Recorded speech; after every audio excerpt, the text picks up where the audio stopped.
पंजाब में स्थित सिख धर्म के 3 तख्त साहिबान वाले शहरों को पावन शहरों का दर्जा देना पंजाब सरकार के लिए बड़े सौभाग्य की बात है। ये शहर है श्री अमृतसर साहिब, श्री आनंदपुर साहिब और तलवंडी साबो। ਇਹ ਤਿੰਨੋਂ ਤਖਤਾਂ ਦੇ ਸ਼ਹਿਰਾਂ ਨੂੰ ਪੰਜਾਬ ਦੇ ਅਧਿਕਾਰਤ ਪਵਿੱਤਰ ਸ਼ਹਿਰ ਵਜੋਂ ਐਲਾਨ ਕਰਨ ਦਾ ਫੈਸਲਾ ਕਰਦਾ ਹੈ। इतना भी अहंकार और घमंड नहीं होना चाहिए मंत्री साहिबा। इतना भी सत्ता का गुरूर सर चढ़कर नहीं बोलना चाहिए मंत्री साहिबा। लोगों की जान गई है, 8 से 14 लोगों ने अपनी जान गंवाई है। आप समझ रही हैं? कभी आपके मंत्री कहते हैं घंटा, कभी आपके नेता झूला झूलते हैं और अब आप मीडिया के सवालों से बचती हुई भागती हुई नजर आ रही है, माइक को धक्का देते हुए नजर आ रही है। आखिर इतना गुरूर अहंकार किस बात का? जनता की जान गई है।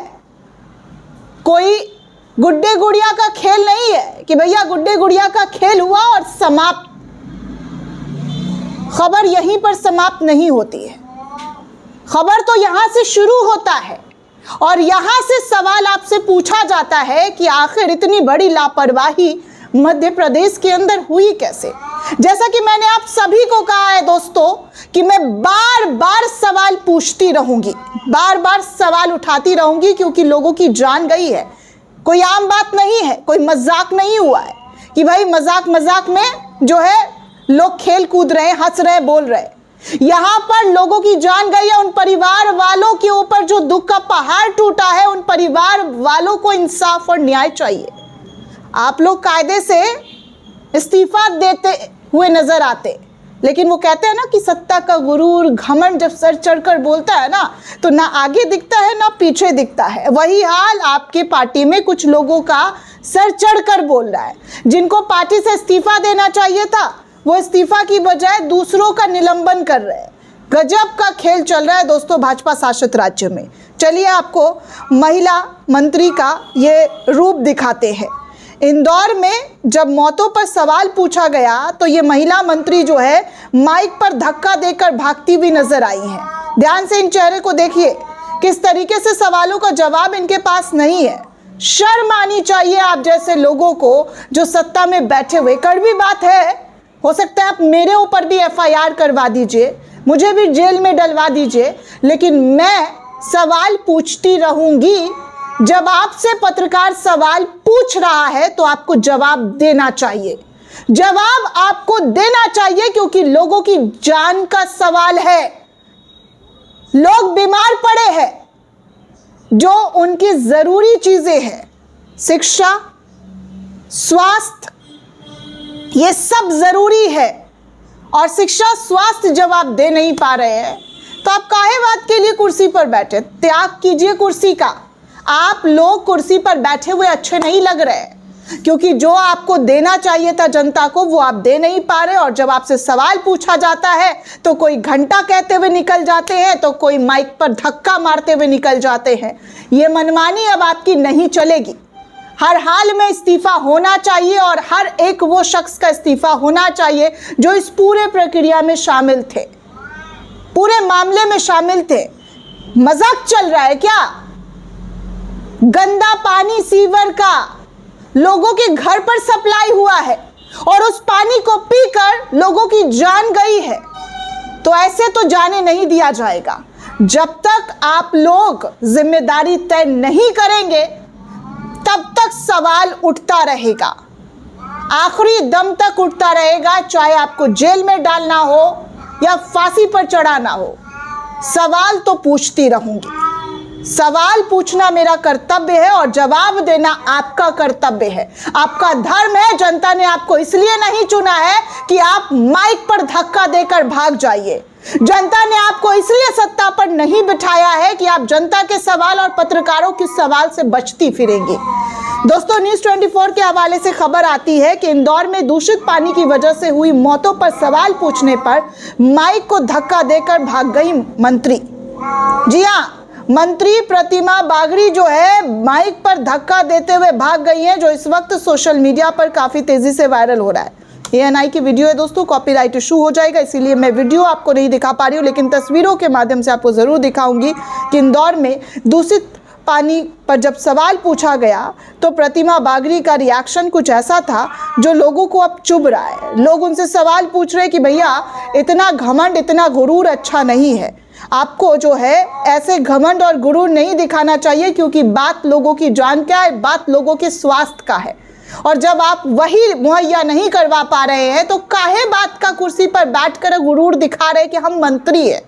मंत्री बनना बंद कर दीजिए। जब जनता के काम आप नहीं आ पा रही हैं, जब जनता के सवालों का जवाब आपसे नहीं दिया जा रहा है, तो मंत्रीगिरी दिखाना बंद कीजिए। दोस्तों, जो हुआ है मध्य प्रदेश में वो बेहद भयावह है, भयानक है, डरावना है। लोगों की जान गई है, और लोगों की जान इतनी कमजोर नहीं है, इतनी 2 लाख रुपए में बिकने वाला नहीं है। सही कहा है लोगों ने कि 2 लाख रुपए मैं आपको देती हूं, आप पीजिए गंदा पानी, अपने परिवार के सदस्यों को पिलाइए, अपनी जगह पर अपने परिवार के उन लोगों को रख कर देखिए, तब जानूंगी कि हाँ आप में बात है, दम है।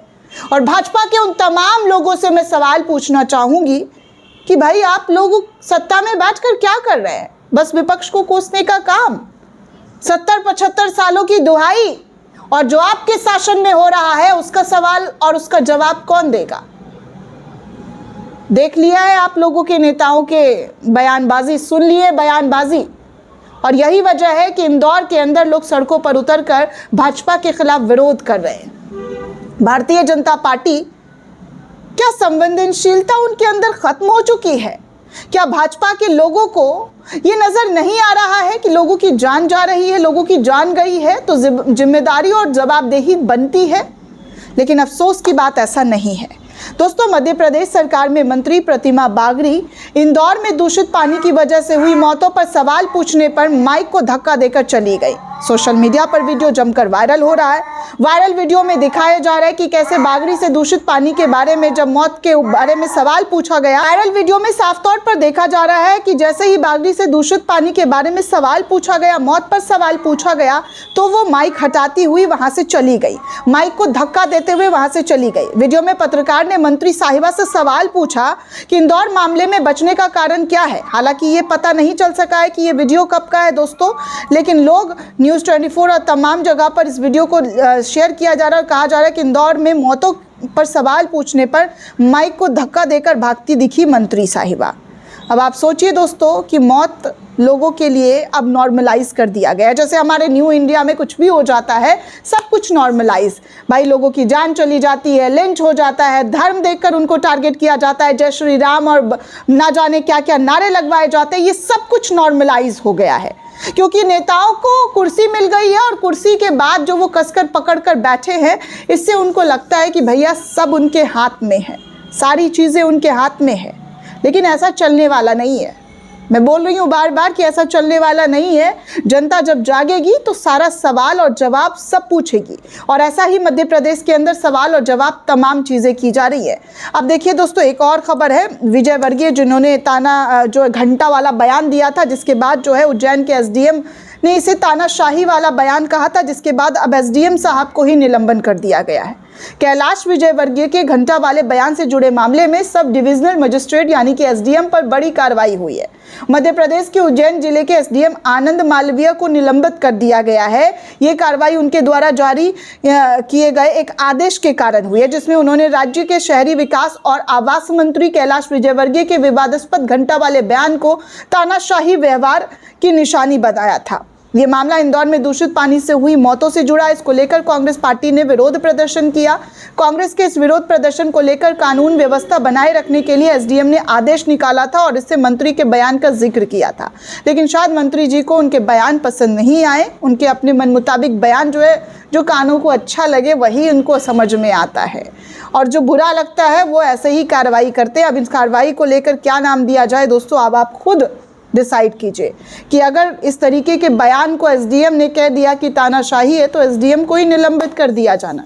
अरे भाई, आप लोगों को निलंबित किया जाना चाहिए था, पूरी पार्टी को निलंबित कर देना चाहिए था, मध्य प्रदेश में सरकार भंग कर देना चाहिए था। 14-16 मौत कोई आम मौत नहीं है, ये आप लोगों की लापरवाही की वजह से मौत हुई है, समझे आप। और आप लोगों को पूरी तरीके से सरकार भंग करके एक नई सरकार की गठन करनी चाहिए थी। लेकिन वो कहते हैं ना, आजकल इस्तीफा नहीं होता है, इस्तीफा नहीं होता है।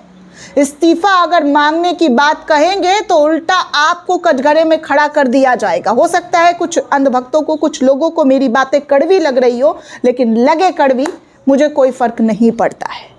मुझे फर्क पड़ता है उन लोगों की जान की, मुझे फर्क पड़ता है उन परिवार के लोगों की जो इस वक्त सरवाइव कर रहे हैं, जिन्होंने अपनों को खोया है, जिनके परिवार वाले इस वक्त अस्पताल में मौजूद है, जिंदगी और मौत से लड़ रहे हैं। मुझे इन लोगों से फर्क पड़ता है।